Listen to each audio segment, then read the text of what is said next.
everyone, Brian Zane from Wrestling with Regret. Well, it's Sunday night at the time of this taping. Payback 2015 has just wrapped up, and I'm here with me notes to talk to you about what just happened at the pay-per-view. I'm going to give my gut reactions to what happened match by match at this show. Did WWE just decide to spin their wheels and bide their time until Elimination Chamber? We're about to find out. But first, before we go on, my disclaimer, as with my other pay-per-view reviews, since Raw hasn't happened yet, it's Sunday night again, so by the time this airs, it's going to be a little dated, so I'm not going to spend any time trying to speculate on what's going to happen with wrestlers or storylines in the future. So let's begin. Pre-show, R-Truth and Stardust, Mega Powers or Meta Powers, whatever they're called this week, versus the Ascension. I just want to skip the whole thing. I think it was really, you could take it or leave it, that pre-show. It was really, you know, Stardust and R-Truth especially was kind of a meh match. I guess they've been doing stuff on TV leading up to this. Stardust's reaction at the end of the match makes you think there's something happening with this character coming soon, but who really knows? The match was passable. It just didn't do anything for me. And then the whole, I could do an entire episode talking about what's wrong with Damien Sandow and Curtis Axel together cosplaying as Savage and Hogan. And I think it was really just, it was too much almost tonight against the Ascension. And, you know, I'm glad the Ascension won because I think everyone was kind of pegging them to lose just because Sandow and Axel, they're the hot comedy tag team now, so they're going to go over.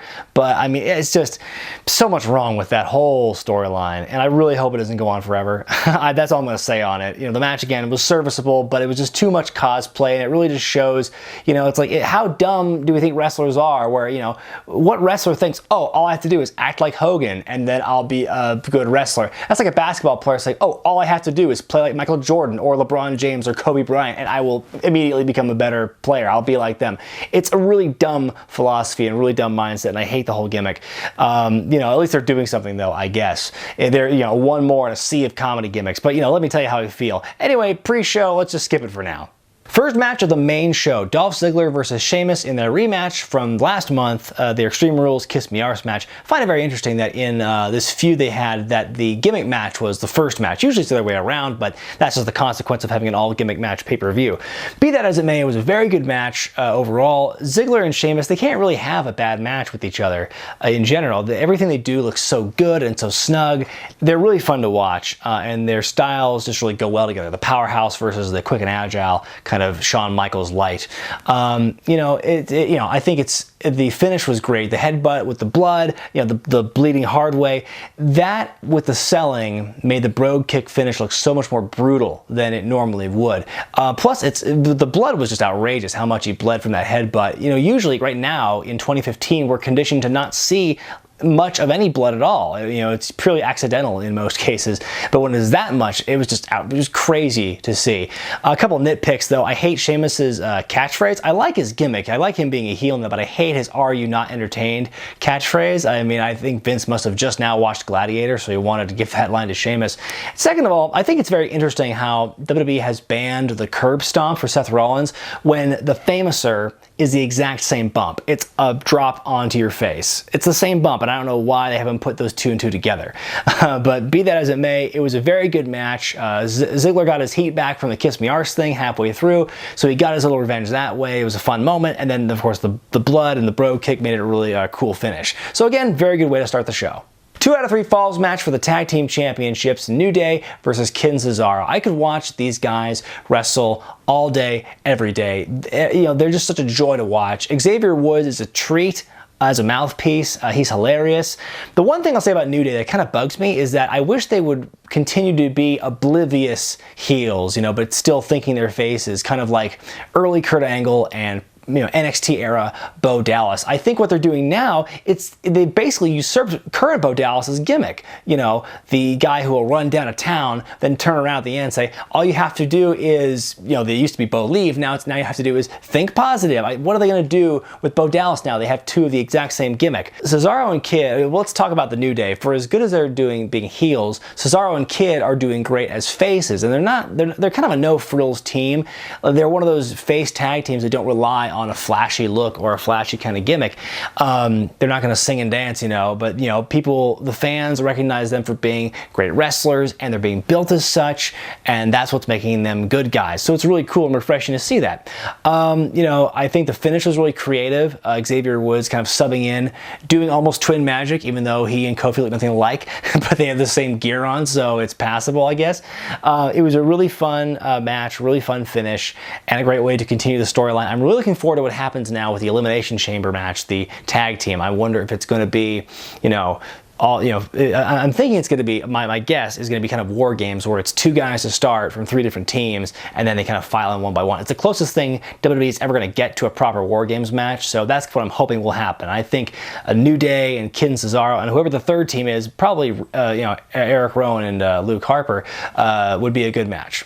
Wrong, wrong, wrong, wrong. Ryback versus Bray Wyatt. It's kind of an interesting match to watch because right now both guys, especially Wyatt, are kind of aimless. Like especially Bray Wyatt, because all he does now, he comes in week out, cuts the same exact promo he's done for months.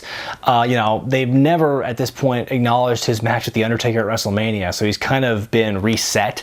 And so you don't know what they're doing with him. So it's one of those things where it's kind of put up or shut up time for Bray Wyatt. And meanwhile, Ryback, you know, ever since his push got killed, you know, when he was feuding with CM Punk a couple of years ago, he's been kind of, you know, treading water. So this was a match between 2 guys who each had something to prove. And I think they both did great. You know, for 2 big guys and who do high power, high impact moves, they did great. They really worked well with each other. They pulled out all the stops. You know, Ryback with his top rope splash, and with Wyatt with his senton from the apron on the floor, very reminiscent of Cactus Jack. You know, it was just a fun physical match with 2 guys with really nothing to lose, and so they did a great job. And I really hope that something good comes for either or both of them after this. You know, this match I think really proved, especially for Ryback, who has for a long time been seen as kind of a one-dimensional kind of guy. I think this really proved that he is more multifaceted than people give him credit for. So here's hoping to both these guys benefiting very well from this match. I Quit match for the US Championship, Cena versus Rusev. This is the 4th match they've had now in their series. I said before in my Extreme Rules pay-per-view how these guys have been able to make each match very different and fresh, you know, despite they've been fighting each other 4 months in a row now. And this one was definitely different as well, but I feel that the I Quit format kind of makes it a slower match when every spot is punctuated with the referee asking, do you want to quit? Do you want to quit? It's just, I think that kind of kills the flow.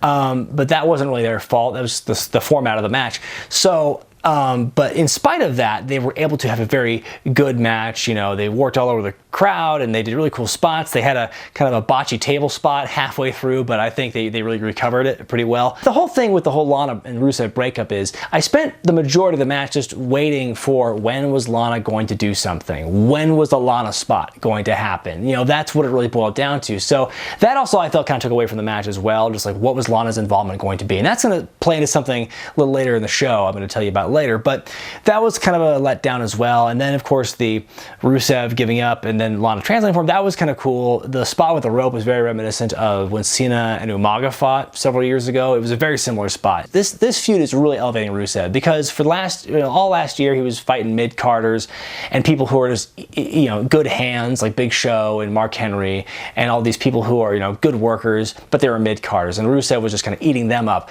And feuding with Cena, even though he's, you know, lost the majority of these matches, it's going to make him look really good. I really hope they don't pull a Santino Marella on him or a, you know, Vladimir Kozlov or a Heidenreich or a Khali on him and turn him into a goofball in a couple of months. I really hope they keep him aggressive even though he's not the champion or he's not with Lana.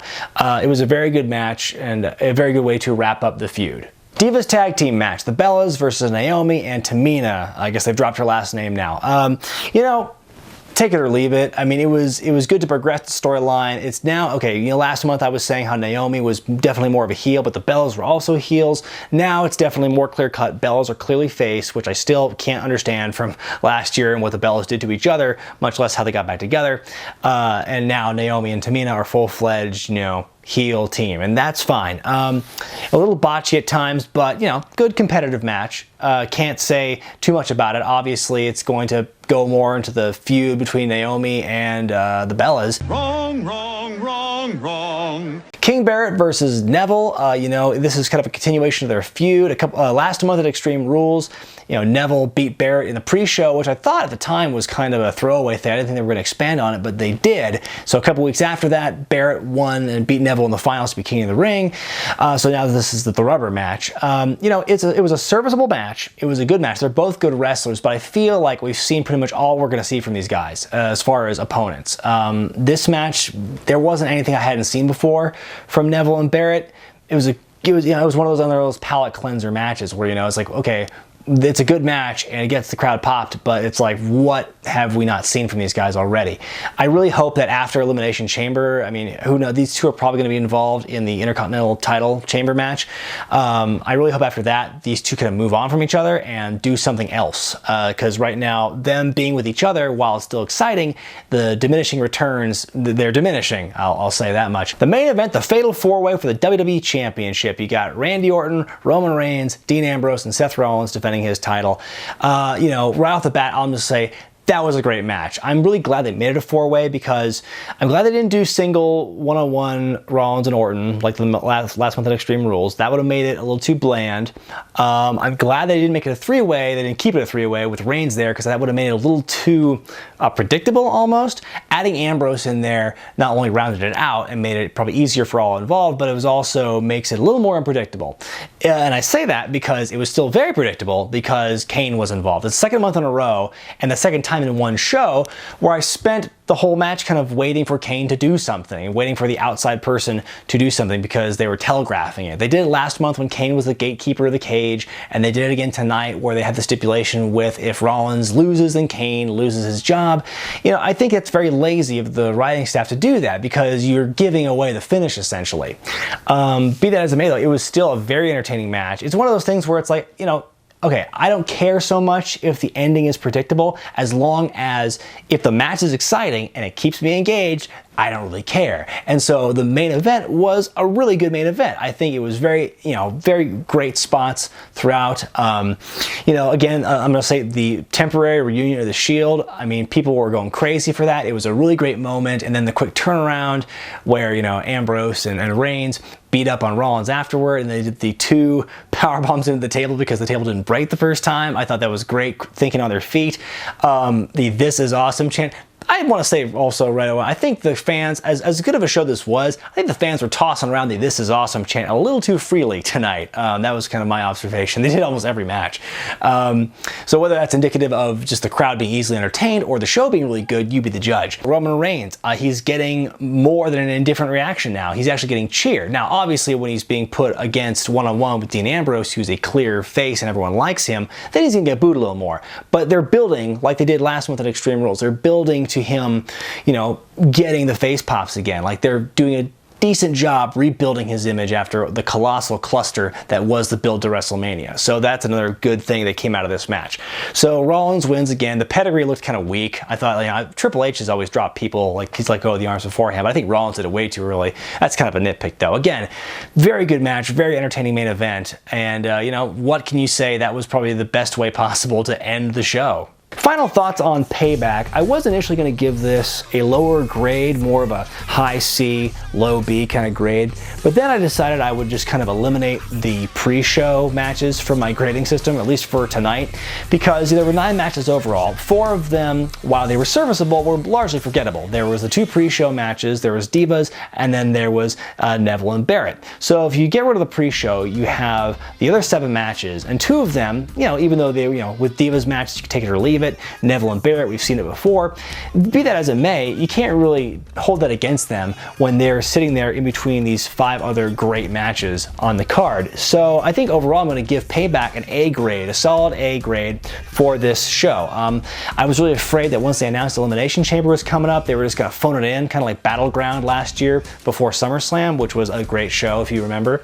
But no, they didn't phone it in. They actually over-delivered. They exceeded people's expectations, and they totally did better than Extreme Rules last month. When you strip down all of the flashy gimmick matches and just leave it to the wrestling and the storytelling, then it'll always win. It'll always surpass the gimmicks. So very good show overall. Let me know what you thought of Payback. Be sure to mention in the comment section below what you thought of it. And one quick thing before I wrap up, I just want to give a quick programming note. In 2 weeks from now, on the 31st, we all know Elimination Chamber is coming. So after the show at 8 p.m. Pacific time, when the pay-per-view wraps up, I'm guessing it's going to be a 3-hour format. I have no idea. Either right after the show or 8 p.m. Pacific time, whichever comes first, we're going to have our very first ever live Wrestling with Regret episode. It's going to be a post-show reaction episode about Elimination Chamber. Myself and Jay Biggs, we're going to talk about the show after it just wrapped up. We're going to give our gut reactions, kind of like what I do here 4 days after the fact. It's going to be very interactive. Live chat's going to be happening, so you, the fans, will be able to interact with us. It's going to be a great first ever live show. I'm really excited about it, and I hope you can all participate in that. Be sure to thumbs up this video, subscribe to Wrestling with Regret, and buy the t-shirt. I'm Brian Zane, and I'll see you next time.